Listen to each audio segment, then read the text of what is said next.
High, আমি আবার চলে এসেছি নতুন একটা রেসিপি নিয়ে। তো আগের মিনি ব্লগ যেটা মিনি রসগোল্লা বানিয়েছিলাম, ওটা তোমাদের অনেক ভালোবাসা পেয়েছি, অনেক ভালো ভালো কমেন্টও পেয়েছিলাম। তো ওইটা দেখে আমি আরও একটা রেসিপি নিয়ে চলে এসেছি। আজকে বানাবো মেয়োনিজ। তো চলো ঘরোয়া পদ্ধতিতে কীভাবে মেয়োনিজ বানানো যায় সেটাই আজকে তোমাদেরকে দেখাবো। তো চলো দেখানো যায়। তো মেয়োনিজ বানাতে কিন্তু বেশি কিছু দরকার নেই, মাত্র 4-5টা জিনিসই তোমার ঘরে ভালো একটা মেয়োনিজ বানিয়ে নিতে পারবে। তো চলো তোমাদেরকে দেখাই কী কী লাগছে। তো সবার প্রথমেই লাগছে কি, দুটো ডিম, সেদ্ধ ডিম আমি সেদ্ধ করে নিয়েছি। আর লাগছে একটা রসুন, আর হচ্ছে একটা কাঁচা লঙ্কা, তার মধ্যে আমি অর্ধেকটা দেবো। আর লাগবে গুঁড়ো দুধ, এটা হচ্ছে গোলমরিচের গুঁড়ো। আর লাগবে অল্প রিফাইন তেল এটা। আর তারপরে সব কটাকে একসাথে দিয়ে এখন এটাকে মিক্সি করবো। তো চলো মিক্সি করবো, তাই মিক্সির মধ্যে সব কটা এখন দিয়ে দিচ্ছি। এই যে কটা দুটো ডিম দিয়ে দিলাম, আর এই যে একটা রসুন, আর এই যে হাফ কাঁচা লঙ্কা, আর হচ্ছে গুঁড়ো দুধ,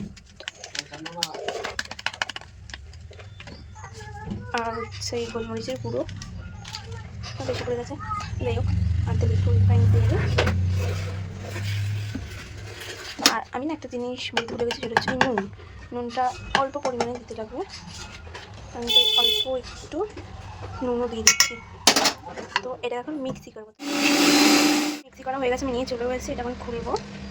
তো এই যে ঠিক এরকম ক্রিম ক্রিম টাইপেরই হয়েছে। তো এটা এখন টেস্ট করার পালা। সত্যি বলতে দোকানে কেনা মেয়োনিজের থেকে ঘরে বানানো মেয়োনিজটা অনেক অনেক ভালো হয়েছিল। তো তোমরাও একবার ট্রাই করো, দেখো তোমাদেরও খুব ভালো লাগবে। তো আজকের মতো টাটা।